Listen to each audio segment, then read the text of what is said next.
Hello friends, welcome to Rashram institute YouTube channel. Rashram ಫೋಕಸ್ನಲ್ಲಿ ಇವತ್ತಿನ ಪ್ರಮುಖವಾದಂತಹ ಕರೆಂಟ್ ಅಫೇರ್ಸ್ ಟಾಪಿಕ್ಸ್ಗಳನ್ನು ಡಿಸ್ಕಸ್ ಮಾಡೋಣ. ಈಗ ನಾವು ಡಿಸ್ಕಸ್ ಮಾಡ್ತಾ ಇರುವಂತಹ ಈ ಕರೆಂಟ್ ಅಫೇರ್ಸ್ ಟಾಪಿಕ್ಸ್ಗಳ ನೋಟ್ಸ್ಗಳನ್ನು ಡೌನ್ಲೋಡ್ ಮಾಡ್ಕೋಬೇಕು ಅಂತಂದರೆ ರಾಶ್ರಮ್ ಇನ್ಸ್ಟಿಟ್ಯೂಟ್ನ ಟೆಲಿಗ್ರಾಮ್ ಚಾನಲನ್ನು ಸಬ್ಸ್ಕ್ರೈಬ್ ಮಾಡಿ. ಡಿಸ್ಕ್ರಿಪ್ಷನ್ ಬಾಕ್ಸ್ನಲ್ಲಿ ಈ ಚಾನಲ್ನ ಲಿಂಕನ್ನು ನೀಡಲಾಗಿದೆ. ಕಳೆದ ಸೆಷನ್ನಲ್ಲಿ ಈ ಸಮರ್ಥ್ ಅನ್ನುವ ಯೋಜನೆಯನ್ನು ಯಾವ ವರ್ಷದಲ್ಲಿ ಪ್ರಾರಂಭಿಸಲಾಯಿತು ಅಂತ ಪ್ರಶ್ನೆಯನ್ನು ಕೇಳಲಾಗಿತ್ತು. ಆಪ್ಷನ್ಸ್ಗಳಲ್ಲಿ 2015, 2017, 2019 ಅಥವಾ 2021 ಅಂತ ನೀಡಲಾಗಿತ್ತು. ಜವಳಿ ವಲಯದ ಕಾರ್ಮಿಕರ ಕೌಶಲ್ಯವನ್ನು ಅಭಿವೃದ್ಧಿಪಡಿಸುವಂತಹ ಒಂದು ಯೋಜನೆ ಸಮರ್ಥ್ ಅನ್ನುವ ಯೋಜನೆ ಜಾರಿಗೊಂಡಂತಹ ವರ್ಷ ಎಷ್ಟು ಅಂತಂದರೆ ಆಪ್ಷನ್ 2. 2017ನೇ ಇಸವಿಯಲ್ಲಿ ಕೇಂದ್ರ ಜವಳಿ ಸಚಿವಾಲಯದಿಂದ ಟೆಕ್ಸ್ಟೈಲ್ ಮಿನಿಸ್ಟ್ರಿಯಿಂದ ಈ ಸಮರ್ಥ್ ಅನ್ನುವ ಯೋಜನೆಯನ್ನು ಜಾರಿಗೊಳಿಸಲಾಗಿತ್ತು. Option 2 is right answer.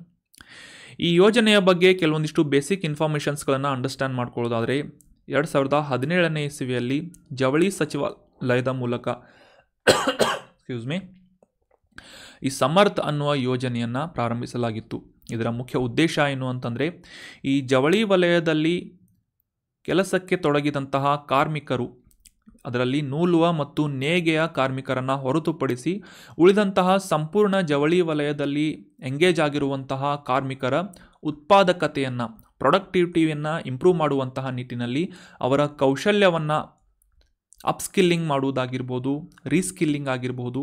So ಈ ರೀತಿಯಾದಂತಹ ತರಬೇತಿ ನೀಡುವಂತಹ ನಿಟ್ಟಿನಲ್ಲಿ ಪ್ರಾರಂಭ ಮಾಡಲಾದಂತಹ ಒಂದು ಪ್ರಮುಖವಾದಂತಹ ಯೋಜನೆ ವಿಚ್ ಈಸ್ ರಿಲೇಟೆಡ್ ಟು ಜವಳಿ ವಲಯ, ದಟ್ ಈಸ್ ಟೆಕ್ಸ್ಟೈಲ್ ಮಿನಿಸ್ಟ್ರಿ ಅಂತಂದರೆ ಸಮರ್ಥ್ ಅನ್ನುವ ಯೋಜನೆ ಅಂತ ನಾವು ಇಂಪಾರ್ಟೆಂಟ್ ಆಗಿ ನೋಟ್ ಮಾಡಿಟ್ಕೋಬೇಕು. ಜವಳಿ ವಲಯಕ್ಕೆ ಸಂಬಂಧಪಟ್ಟಂತೆ ಅದರ ಸಾಮರ್ಥ್ಯ ನಿರ್ಮಾಣ ಯೋಜನೆ, the scheme for capacity building in textile sector ಅನ್ನುವ ಈ ಒಂದು ಪ್ರಮುಖ ಉದ್ದೇಶದಿಂದ ಸಮರ್ಥ್ ಅನ್ನುವ ಈ ಪ್ರೋಗ್ರಾಮನ್ನು ಪ್ರಾರಂಭಿಸಲಾಗಿತ್ತು. 2024ರವರೆಗೆ ಇದನ್ನು ದೇಶದಾದ್ಯಂತ ಇಂಪ್ಲಿಮೆಂಟ್ ಮಾಡುವಂತಹ ಒಂದು ಯೋಜನೆಯನ್ನು ಪ್ರಾರಂಭಿಸಲಾಗಿತ್ತು 2017ರಲ್ಲಿ ಕೇಂದ್ರ ಜವಳಿ ಸಚಿವಾಲಯದಿಂದ. So 2017 is right answer. Answer ಮಾಡಿ ಕಮೆಂಟ್ ಮಾಡಿದಂತಹ ಎಲ್ಲ ಸ್ಟೂಡೆಂಟ್ಸ್ಗಳಿಗೂ ಕೂಡ congratulations and very well done. ಇದೇ ರೀತಿಯಾಗಿ ಡಿಸ್ಕಷನ್ನಲ್ಲಿ ಭಾಗವಹಿಸ್ತಾ ಇರಿ. ಏನಾದರೂ ಡೌಟ್ಸ್ಗಳಿದ್ದರೆ ಕಮೆಂಟ್ ಬಾಕ್ಸ್ನಲ್ಲಿ ಕಮೆಂಟ್ ಮಾಡಿ. ನಿಮ್ಮ ಏನಾದರೂ ಸಜೆಷನ್ಸ್ಗಳಿದ್ರೂ ಕೂಡ, ಯಾವುದಾದ್ರೂ ಟಾಪಿಕ್ ಬಗ್ಗೆ ನಿಮಗೆ ಡೀಟೇಲ್ ಆಗಿ ಎಕ್ಸ್ಪ್ಲೇನ್ ಬೇಕಾಗಿದ್ದರೆ ಅದನ್ನು ಕೂಡ ಕಮೆಂಟ್ ಮಾಡಿ. ನೆಕ್ಸ್ಟ್ ಸೆಷನ್ನಲ್ಲಿ ಅದನ್ನು ಕೂಡ ಡಿಸ್ಕಸ್ ಮಾಡೋಣ. ಇನ್ನು ಇವತ್ತಿನ ಪ್ರಶ್ನೆ ಏನು ಅಂತ ನೋಡೋಣ. ಆನ್ಸರ್ ಮಾಡೋಕ್ಕೆ ಟ್ರೈ ಮಾಡಬೇಕು. ಜಾಗತಿಕ ಬಹು ಆಯಾಮದ ಬಡತನ ಸೂಚ್ಯಂಕ, ಮಲ್ಟಿ ಡೈಮೆನ್ಷನಲ್ ಪಾವರ್ಟಿ ಇಂಡೆಕ್ಸ್ ಅನ್ನುವ ಈ ವರದಿಯ ಪ್ರಕಾರ, ಇತ್ತೀಚಿನ ಈ ಒಂದು ವರದಿಯ ಪ್ರಕಾರ ಭಾರತದ ಬಡತನ ಸ್ಥಿತಿಯ ಬಗ್ಗೆ ಈ ಕೆಳಗಿನ ಯಾವ ಹೇಳಿಕೆ ಸರಿಯಾಗಿದೆ ಅಂತ ಗುರುತಿಸಬೇಕು. ಯುನೈಟೆಡ್ ನೇಷನ್ ಡೆವಲಪ್ಮೆಂಟ್ ಪ್ರೋಗ್ರಾಮ್ ಮತ್ತು ಇತರ ಪ್ರಮುಖ ಸಹಕಾರಿ ಸಂಸ್ಥೆಗಳ ಮೂಲಕ ಈ ಗ್ಲೋಬಲ್ ಮಲ್ಟಿ ಡೈಮೆನ್ಷನಲ್ ಪಾವರ್ಟಿ ಇಂಡೆಕ್ಸನ್ನು ಪಬ್ಲಿಷ್ ಮಾಡಲಾಗುತ್ತೆ. ಸೊ ಇದರ ಪ್ರಕಾರ, ಇತ್ತೀಚಿನ ಒಂದು ವರದಿಯ ಪ್ರಕಾರ ಭಾರತದ ಬಡತನದ ಸ್ಥಿತಿಯ ಬಗ್ಗೆ ನೀಡಲಾದಂತಹ ಈ ಕೆಳಗಿನ ಹೇಳಿಕೆಗಳಲ್ಲಿ ಯಾವುದು ಸರಿಯಾಗಿದೆ ಅಂತ ಗುರುತಿಸಿ ಕಮೆಂಟ್ ಬಾಕ್ಸ್ನಲ್ಲಿ ಕಮೆಂಟ್ ಮಾಡಬೇಕು. ಮೊದಲನೇ ಸ್ಟೇಟ್ಮೆಂಟ್ ಏನು ಅಂತಂದರೆ ಕೋವಿಡ್-19 ಈ ಸಾಂಕ್ರಾಮಿಕದ ನಂತರ ಭಾರತದಲ್ಲಿ ಬಡತನದ ಪ್ರಮಾಣ ಹೆಚ್ಚಾಗಿದೆ ಅಂತ ನೀಡಲಾಗಿದೆ. ಎರಡನೇ ಸ್ಟೇಟ್ಮೆಂಟ್ ಏನು ಅಂತಂದರೆ ಕಳೆದ 15 ವರ್ಷಗಳಿಂದ ಭಾರತದಲ್ಲಿ ಈ ಬಡತನದ ಪ್ರಮಾಣ ಅರ್ಧಕ್ಕೆ ಇಳಿದಿದೆ ಅಂತ ನೀಡಲಾಗಿದೆ. ಮೂರನೇ ಸ್ಟೇಟ್ಮೆಂಟ್ ಏನು ಅಂತಂದರೆ ಭಾರತದ ಈ ಗ್ರಾಮೀಣ ಪ್ರದೇಶದಲ್ಲಿ ಮಾತ್ರ ಬಡತನ ಇದೆ, ಅಸ್ತಿತ್ವದಲ್ಲಿದೆ ಅಂತ ಇದೆ. ನಾಲ್ಕನೇ ಸ್ಟೇಟ್ಮೆಂಟ್ ಏನು ಅಂತಂದರೆ ಮೇಲಿನ ಯಾವುದೂ ಸರಿಯಾದಂತಹ ಸ್ಟೇಟ್ಮೆಂಟ್ ಅಲ್ಲ ಅಂತ ನೀಡಲಾಗಿದೆ. ಸೊ ಸರಿಯಾದ ಉತ್ತರ ಏನು ಅಂತ ಕಮೆಂಟ್ ಬಾಕ್ಸ್ನಲ್ಲಿ ಕಮೆಂಟ್ ಮಾಡಿ. ಆಪ್ಷನ್ಸ್ಗಳನ್ನು ಕರೆಕ್ಟಾಗಿ ಒಬ್ಸರ್ವ್ ಮಾಡಿ. ಆನ್ಸರ್ ಗೊತ್ತಿಲ್ಲ ಅಂದರೂ ಕೂಡ ಅಟ್ಲೀಸ್ಟ್ ಎಲಿಮಿನೇಷನ್ ಮೆಥಡನ್ನು ಫಾಲೋ ಮಾಡಿ ಆನ್ಸರ್ ಮಾಡೋಕ್ಕೆ ಟ್ರೈ ಮಾಡಿ. ಇವತ್ತಿನ ಮೊದಲನೇ ಆರ್ಟಿಕಲ್ ಈ ಬುಡಕಟ್ಟು ಸಮುದಾಯದ ಅಭಿವೃದ್ಧಿ ಕಾರ್ಯಕ್ರಮವಾದಂತಹ ಇಂಟಿಗ್ರೇಟೆಡ್ ಡೆವಲಪ್ಮೆಂಟ್ ಪ್ರಾಜೆಕ್ಟ್ ಅಥವಾ ಪ್ರೋಗ್ರಾಮ್ ಬಗ್ಗೆ ಇದೆ. ಕಾಂಟೆಕ್ಸ್ಟನ್ನು ಅಂಡರ್ಸ್ಟ್ಯಾಂಡ್ ಮಾಡ್ಕೊಳ್ಳೋದಾದರೆ ನಾಬಾರ್ಡ್ ಅನ್ನುವ ಸಂಸ್ಥೆ, national bank for agricultural and rural development ಅಂದರೆ ರಾಷ್ಟ್ರೀಯ ಕೃಷಿ ಮತ್ತು ಗ್ರಾಮೀಣ ಅಭಿವೃದ್ಧಿ ಬ್ಯಾಂಕ್ ಅನ್ನುವ ಈ ನಾಬಾರ್ಡ್ ಸಂಸ್ಥೆಯ ಮೂಲಕ ಇತ್ತೀಚೆಗೆ ಕೇರಳದ ಈ ಕುಲತ್ತುಪುಳ ಅನ್ನುವ ಗ್ರಾಮದಲ್ಲಿ ಸಮಗ್ರ ಬುಡಕಟ್ಟು ಅಭಿವೃದ್ಧಿ ಕಾರ್ಯಕ್ರಮವನ್ನು ಪ್ರಾರಂಭಿಸಲಾಗಿದೆ ಅಂತ ನ್ಯೂಸ್ನಲ್ಲಿ ಪಬ್ಲಿಷ್ ಆಗಿತ್ತು. ಸೊ ಈ ಸಮಗ್ರ ಬುಡಕಟ್ಟು ಅಭಿವೃದ್ಧಿ ಕಾರ್ಯಕ್ರಮ ಏನು ಅಂತ ಕ್ಲಿಯರ್ ಆಗಿ ಈ ಆರ್ಟಿಕಲ್ನಲ್ಲಿ ಅಂಡರ್ಸ್ಟ್ಯಾಂಡ್ ಮಾಡ್ಕೊಳ್ಳೋಣ. ಹೆಸರಿನಲ್ಲೇ ಸೂಚಿಸುವ ಹಾಗೆ ಈ ಟ್ರೈಬಲ್ ಡೆವಲಪ್ಮೆಂಟ್ ಪ್ರೋಗ್ರಾಮ್ ಅಂತ ಇದನ್ನು ನಾವು ಅಂಡರ್ಸ್ಟ್ಯಾಂಡ್ ಮಾಡ್ಕೋಬೋದು. ದೇಶದಾದ್ಯಂತ ಇರುವಂತಹ ಈ ಬುಡಕಟ್ಟು ಸಮುದಾಯಗಳ ಜೀವನೋಪಾಯವನ್ನು ಸೃಷ್ಟಿಸುವಂತಹ ನಿಟ್ಟಿನಲ್ಲಿ ಮತ್ತು ಈ ಬುಡಕಟ್ಟು ಸಮುದಾಯದವರು ತಾವು ವಾಸಿಸುತ್ತಿರುವಂತಹ ಪ್ರದೇಶದಲ್ಲಿ ಆರ್ಥಿಕ ಚಟುವಟಿಕೆಗಳನ್ನು ಪ್ರಾರಂಭಿಸುವುದರ ಮೂಲಕ ಅವರ ಜೀವನೋಪಾಯವನ್ನು ಕಂಡುಕೊಳ್ಳುವಂತಹ ಒಂದು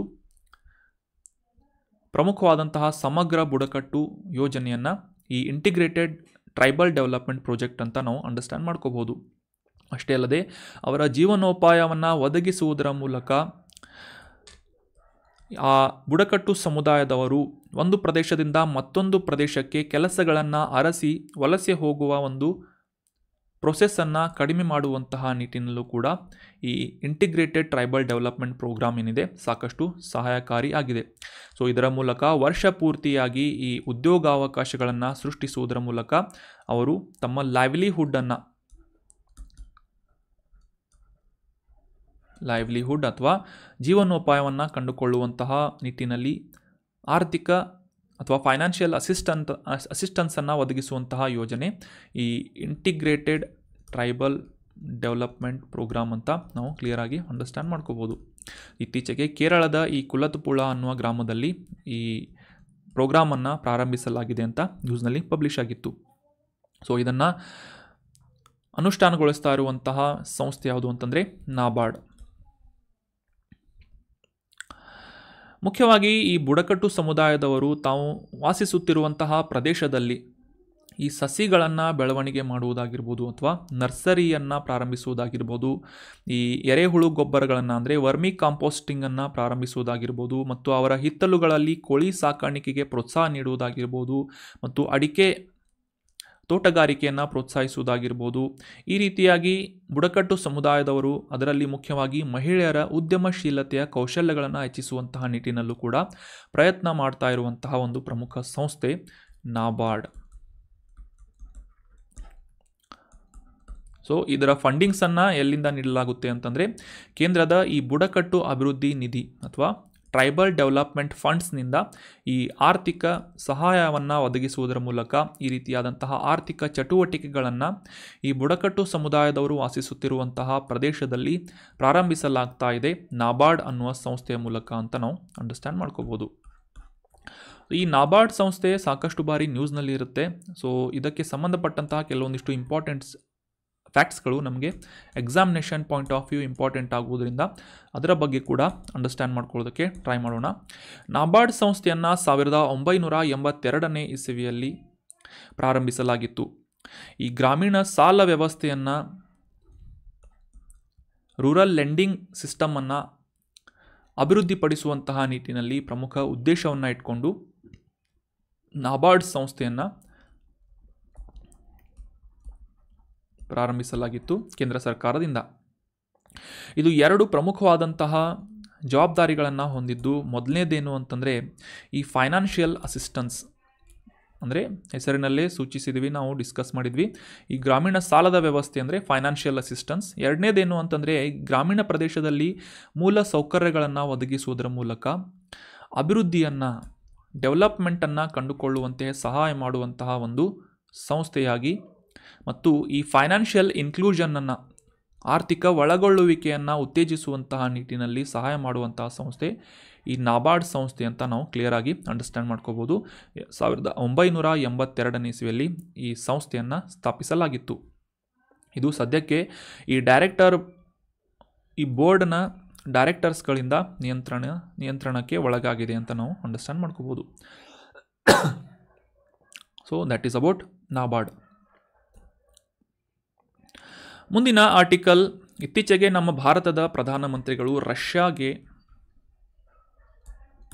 ಭೇಟಿ ನೀಡಿದಂತಹ ಸಂದರ್ಭದಲ್ಲಿ ರಷ್ಯಾ ದೇಶದ ಅತ್ಯುನ್ನತ ನಾಗರಿಕ ಗೌರವವಾದಂತಹ Order of the Saint Andrew Apostle ಅಂತ ಈ ಒಂದು ಅವಾರ್ಡನ್ನು ರಷ್ಯಾದ ಪ್ರೆಸಿಡೆಂಟಿಂದ ವ್ಲಾಡಿಮಿರ್ ಪುಟಿನ್ ಅವರಿಂದ ನೀಡಲಾಯಿತು ಅಂತ ನ್ಯೂಸ್ನಲ್ಲಿ ಪಬ್ಲಿಷ್ ಆಗಿತ್ತು. ಇಮೇಜ್ನಲ್ಲಿ ಕಾಣ್ತಾ ಇರುವಂತಹ ಈ ಚಿನ್ನದ ಲೇಪಿತವಾದಂತಹ ಸರವನ್ನು ಮತ್ತು ಕ್ರಾಸನ್ನು ನೀಡುವುದರ ಮೂಲಕ ಈ and order of Saint Andrew the Apostle ಅನ್ನುವ ಈ ಒಂದು ಅವಾರ್ಡನ್ನು ನೀಡಲಾಗುತ್ತೆ.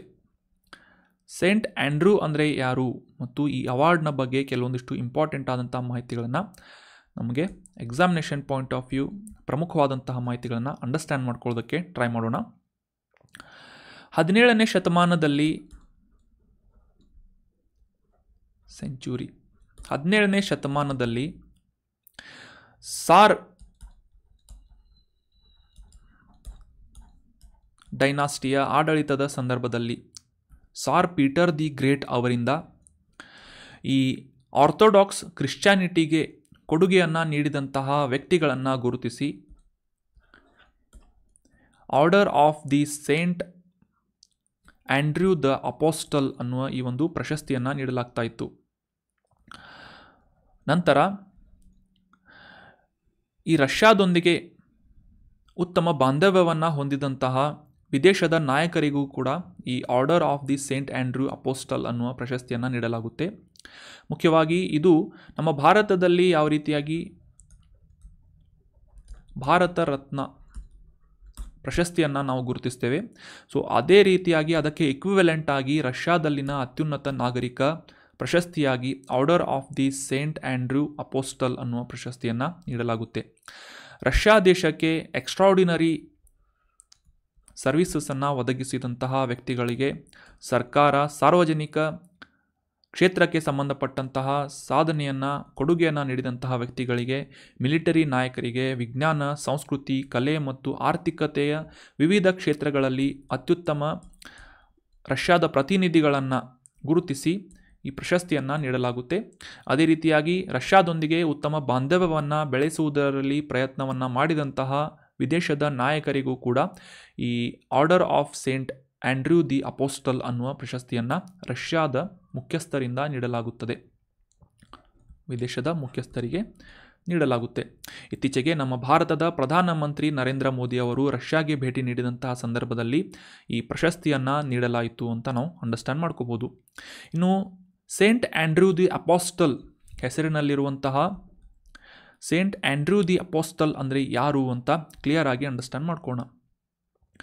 ಈ ಯೇಸು ಕ್ರಿಸ್ತನ ಶಿಲುಬೆಗೆ ಏರಿಸಿದಂತಹ ಸಂದರ್ಭದಲ್ಲಿ, ಅದಕ್ಕಿಂತ ಮುಂಚೆ ಕ್ರಿಸ್ತನ ಪ್ರಮುಖ ಫಾಲೋವರ್ಸ್ಗಳಲ್ಲಿ 12 ಜನ ಮೂಲ ಅನುಯಾಯಿಗಳಲ್ಲಿ ಈ ಸೇಂಟ್ ಆ್ಯಂಡ್ರ್ಯೂ ಅವರು ಕೂಡ ಒಬ್ಬರಾಗಿದ್ದರು ಅಂತ ನಂಬಿಕೆ ಇದೆ. ಸೊ ಈ ಸೇಂಟ್ ಆ್ಯಂಡ್ರ್ಯೂ ಅವರು ದೇಶ ವಿದೇಶದಲ್ಲಿ ಕ್ರಿಶ್ಚಿಯನ್ ಧರ್ಮವನ್ನು ಮತ್ತು ಯೇಸು ಕ್ರಿಸ್ತನ ಸಂದೇಶವನ್ನು ಹರಡುವಂತಹ ನಿಟ್ಟಿನಲ್ಲಿ ಪ್ರಮುಖವಾದಂತಹ ಪಾತ್ರವನ್ನು ವಹಿಸಿದಂತಹ ಅಪೋಸ್ತಲರು ಅಂತ ಗುರುತಿಸಲಾಗುತ್ತೆ. ಈ 12 ಜನ ಅನುಯಾಯಿಗಳನ್ನು ಅಪೋಸ್ತಲರು ಅಂತ ಕರೀತಾರೆ. ಸೊ ಈ ಅಪೋಸ್ತಲರಲ್ಲಿ ಸೇಂಟ್ ಆ್ಯಂಡ್ರ್ಯೂ ಅವರು ಕೂಡ ಒಬ್ಬರಾಗಿದ್ದರು. ಇವರು ಮುಖ್ಯವಾಗಿ ಆರ್ಥೋಡಾಕ್ಸ್ ಮತ್ತು ಸಾಕಷ್ಟು ಕಠಿಣವಾದಂತಹ ಈ ಕ್ರಿಶ್ಚಿಯಾನಿಟಿಯ ಸಂದೇಶವನ್ನು ಸ್ಪ್ರೆಡ್ ಮಾಡಿದಂತಹ ಒಬ್ಬ ಸಂತರಾಗಿದ್ದಾರೆ. ಸೊ ಇವರ ಹೆಸರಿನ ಮೇಲೆ Order of Saint Andrew the Apostle ಅನ್ನುವ ಈ ಒಂದು ಪ್ರಶಸ್ತಿಯನ್ನು ರಷ್ಯಾದ ಅತ್ಯುನ್ನತ ನಾಗರಿಕ ಗೌರವವಾಗಿ ಗುರುತಿಸಲಾಗುತ್ತೆ. ಇತ್ತೀಚೆಗೆ ನಮ್ಮ PM ಮೋದಿ ಅವರಿಗೆ ಈ ಅವಾರ್ಡನ್ನು ನೀಡಲಾಗಿದೆ ಅನ್ನೋದು ಇಂಪಾರ್ಟೆಂಟ್ ಆದಂಥ ಮಾಹಿತಿಯಾಗುತ್ತೆ. ಇನ್ನು ಇಲ್ಲಿಯವರೆಗೂ ಈ Order of Saint Andrew the Apostle ಪ್ರಶಸ್ತಿಯನ್ನು ಪಡೆದಂತಹ ಪ್ರಮುಖ ವ್ಯಕ್ತಿಗಳು ಯಾರು ಅಂತಂದರೆ ಮಿಖಾಯಿಲ್ ಕಲಾಶ್ನಿಕೋವ್ ಅವರು, ಸರ್ಗೆಯ ಮಿಖಾಲ್ಕೋವಾ, ಮಿಖಾಯಿಲ್ ಗೋರ್ಬಚೇವ್ ಅವರು, ರಷ್ಯಾದ ಆರ್ಥೋಡಾಕ್ಸ್ ಚರ್ಚ್ನ ನಾಯಕರಾದಂತಹ ಪೆಟ್ರಿಯಾರ್ಕ್ ಅಲೆಕ್ಸಿ II ಅವರು, ರಷ್ಯಾದ ಆರ್ಥೋಡಾಕ್ಸ್ ಚರ್ಚ್ನ ಪ್ರಸ್ತುತ ಮುಖ್ಯಸ್ಥರು ಪೆಟ್ರಿಯಾರ್ಕ್ ಕ್ರಿಲ್ ಅವರಿಗೂ ಕೂಡ ಈ ಪ್ರಶಸ್ತಿಯನ್ನು ನೀಡಲಾಗಿದೆ. ಇನ್ನು ವಿದೇಶದ ನಾಯಕರನ್ನು ಅಬ್ಸರ್ವ್ ಮಾಡೋದಾದರೆ 2017ನೇ ಇಸವಿಯಲ್ಲಿ ಚೀನಾದ ಅಧ್ಯಕ್ಷರಾದಂತಹ ಝಿ ಜಿನ್ಪಿಂಗ್ ಅವರಿಗೂ ಕೂಡ ಈ ಅವಾರ್ಡನ್ನು ನೀಡಲಾಗಿತ್ತು ಮತ್ತು ಕಜಕಿಸ್ತಾನದ ಮಾಜಿ ಅಧ್ಯಕ್ಷರಾದಂತಹ ನಜರುಲ್ ತಾನ್ ಅವರಿಗೂ ಕೂಡ ಈ ಆರ್ಡರ್ ಆಫ್ ಸೇಂಟ್ ಆ್ಯಂಡ್ರ್ಯೂ ಪ್ರಶಸ್ತಿಯನ್ನು ನೀಡಲಾಗಿತ್ತು. 2024ರಲ್ಲಿ ನಮ್ಮ ಪ್ರಧಾನಮಂತ್ರಿ PM ಮೋದಿ ಅವರಿಗೂ ಕೂಡ ಈ ಪ್ರಶಸ್ತಿಯನ್ನು ನೀಡಲಾಗಿದೆ. ಚೀನಾ ಈ ಅವಾರ್ಡನ್ನು ಪಡೆಯೋದರಲ್ಲೂ ಕೂಡ ಭಾರತಕ್ಕಿಂತ ಮುಂದಿದೆ ಅಂತ ನಾವು ಇಲ್ಲಿ ಅಬ್ಸರ್ವ್ ಮಾಡ್ಬೋದು. ಮುಂದಿನ ಆರ್ಟಿಕಲ್ ಪಂಚಗಂಗಾ ನದಿಯ ಬಗ್ಗೆ ಇದೆ.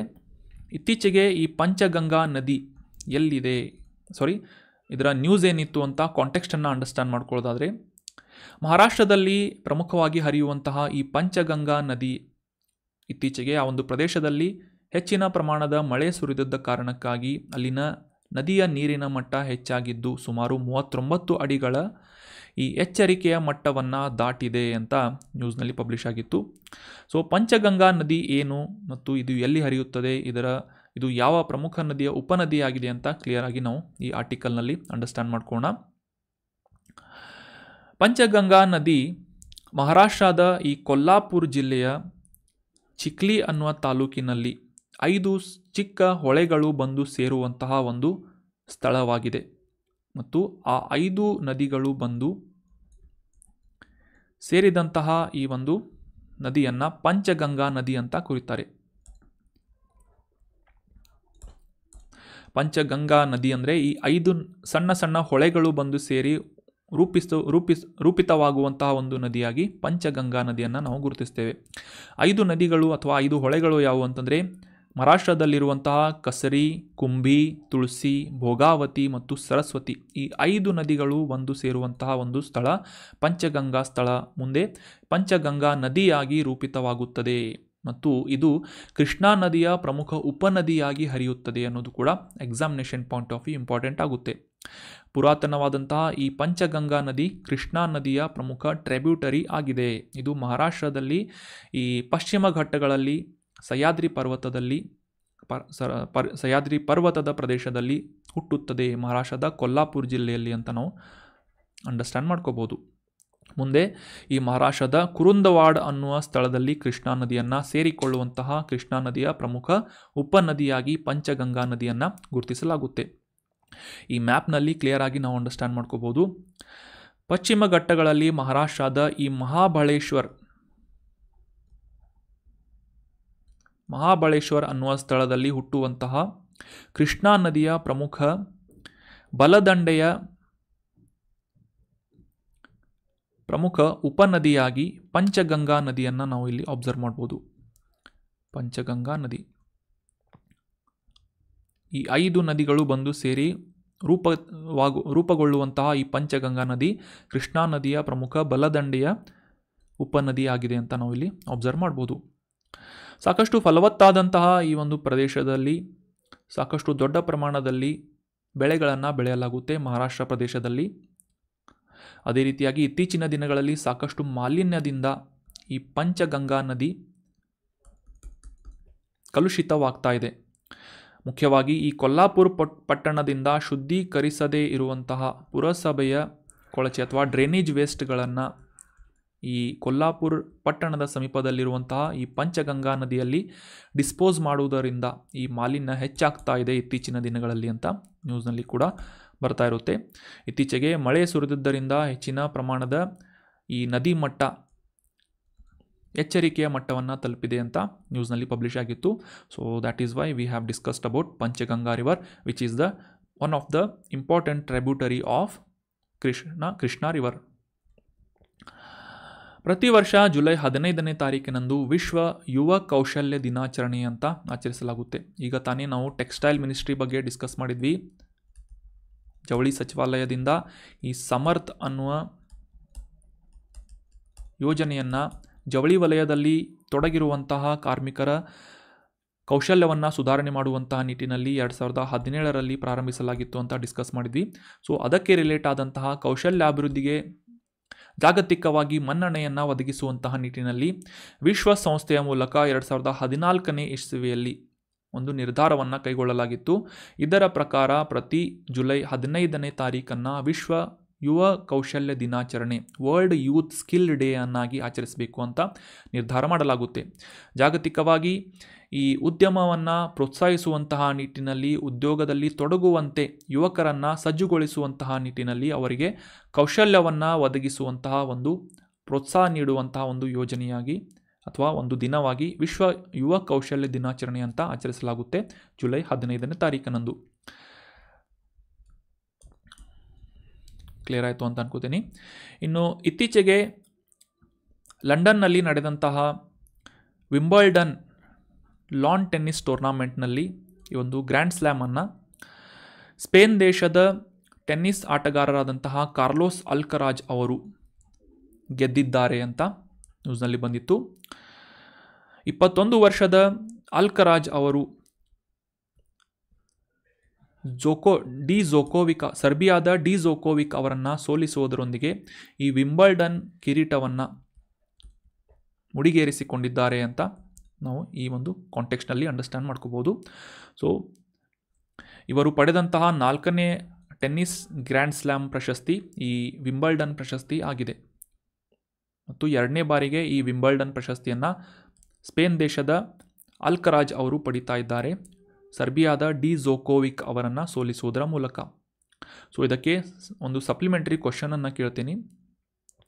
ಇಲ್ಲಿಯವರೆಗೂ ಅತಿ ಹೆಚ್ಚಿನ ಸಂಖ್ಯೆಯ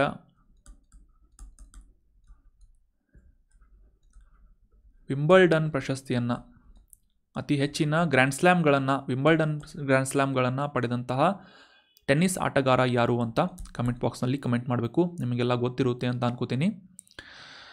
ಈ ವಿಂಬಲ್ಡನ್ ಬಗ್ಗೆ ನಾವು ರೀಸೆಂಟಾಗಿ ಡಿಸ್ಕಸ್ ಮಾಡಿದ್ವಿ. 1877ನೇ ಇಸವಿಯಲ್ಲಿ ಲಂಡನ್ನ ಈ ವಿಂಬಲ್ಡನ್ನಲ್ಲಿರುವಂತಹ ಆಲ್ ಇಂಗ್ಲೆಂಡ್ ಕ್ರಿಕೆಟ್ ಮತ್ತು ಲಾನ್ ಟೆನ್ನಿಸ್ ಕ್ಲಬ್ನಿಂದ ಮೊದಲ ಬಾರಿಗೆ 19ನೇ ಶತಮಾನದಲ್ಲಿ ಅಂದರೆ 1877ನೇ ಇಸವಿಯಲ್ಲಿ ವಿಂಬಲ್ಡನ್ ಟೆನ್ನಿಸ್ ಪಂದ್ಯಾವಳಿಯನ್ನು ಪ್ರಾರಂಭಿಸಲಾಗಿತ್ತು. ಸೊ ಇದು ಮುಖ್ಯವಾಗಿ ಹುಲ್ಲು ಅಥವಾ ಗ್ರಾಸ್ನ ಮೇಲೆ ನಡೆಸುವಂತಹ ಒಂದು ಆಟವಾಗಿದೆ. ಯಾವ ರೀತಿಯಾಗಿ ಫ್ರೆಂಚ್ ಓಪನ್ ಟೆನ್ನಿಸ್ ಗ್ರ್ಯಾಂಡ್ ಸ್ಲ್ಯಾಮನ್ನು ಕ್ಲೇ ಕೋರ್ಟ್ ಮೇಲೆ ನಡೆಸಲಾಗುತ್ತೆ, ಅದೇ ರೀತಿಯಾಗಿ ಈ ವಿಂಬಲ್ಡನ್ನ ಗ್ರಾಸ್ ಲಾನ್ನ ಮೇಲೆ ಆಯೋಜನೆ ಮಾಡಲಾಗುತ್ತೆ. ಇದು ಲಂಡನ್ನಲ್ಲಿ ಆಯೋಜಿಸುವಂತಹ ವಿಶ್ವದ ಒಂದು ಪ್ರಸಿದ್ಧವಾದಂತಹ ಲಾನ್ ಟೆನ್ನಿಸ್ ಪಂದ್ಯಾವಳಿ ಆಗಿದೆ. ವಿಶ್ವದ ಮೊದಲ ಮತ್ತು ಅತ್ಯಂತ ಹಳೆಯದಾದಂತಹ ಒಂದು ಗ್ರ್ಯಾಂಡ್ ಸ್ಲ್ಯಾಮ್ ಆಗಿದೆ ವಿಂಬಲ್ಡನ್ ಅಂತ ಕೂಡ ನಾವು ಅಂಡರ್ಸ್ಟ್ಯಾಂಡ್ ಮಾಡ್ಕೋಬಹುದು.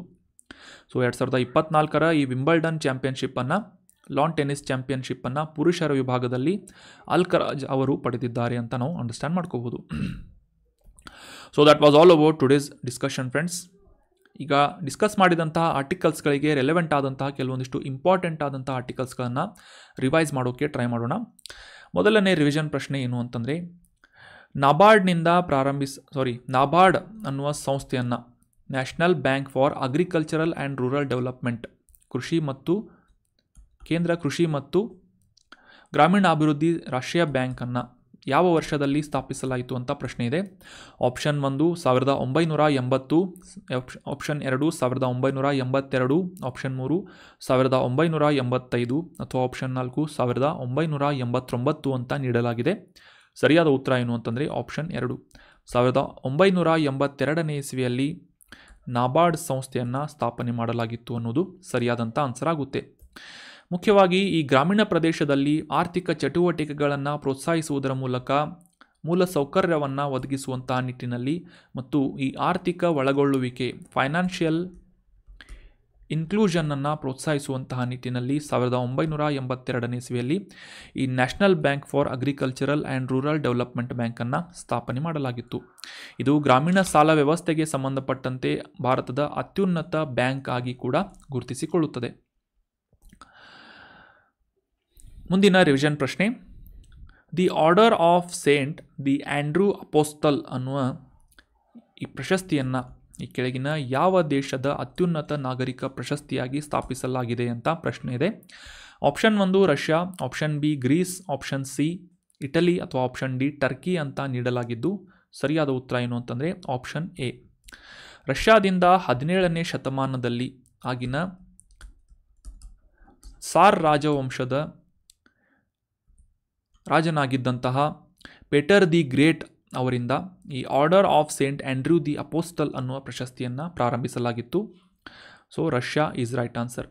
ಇತ್ತೀಚೆಗೆ ನಮ್ಮ ಭಾರತದ ಪ್ರಧಾನಮಂತ್ರಿ ಮೋದಿ ಅವರು ರಷ್ಯಾಗೆ ಭೇಟಿ ನೀಡಿದ್ದಂತಹ ಸಂದರ್ಭದಲ್ಲಿ ರಷ್ಯಾ ದೇಶದ ಅತ್ಯುನ್ನತ ನಾಗರಿಕ ಗೌರವವಾದಂತಹ Order of the Saint Andrew the Apostle ಅನ್ನುವ ಪ್ರಶಸ್ತಿಯನ್ನು ಪ್ರಧಾನಮಂತ್ರಿ ಅವರಿಗೆ ನೀಡಲಾಗಿದೆ ಅಂತ ನಾವು ಅಂಡರ್ಸ್ಟ್ಯಾಂಡ್ ಮಾಡ್ಕೋಬಹುದು. So Russia is right answer. ಮುಂದಿನ ರಿವಿಷನ್ ಪ್ರಶ್ನೆ, ಪಂಚಗಂಗಾ ನದಿ ಇತ್ತೀಚೆಗೆ ನ್ಯೂಸ್ನಲ್ಲಿತ್ತು. ಸೊ ಈ ಪಂಚಗಂಗಾ ನದಿ ಪ್ರಾಥಮಿಕವಾಗಿ ಯಾವ ರಾಜ್ಯದಲ್ಲಿ ಹರಿಯುತ್ತದೆ ಅಂತ ಗುರುತಿಸಬೇಕಾಗಿದೆ.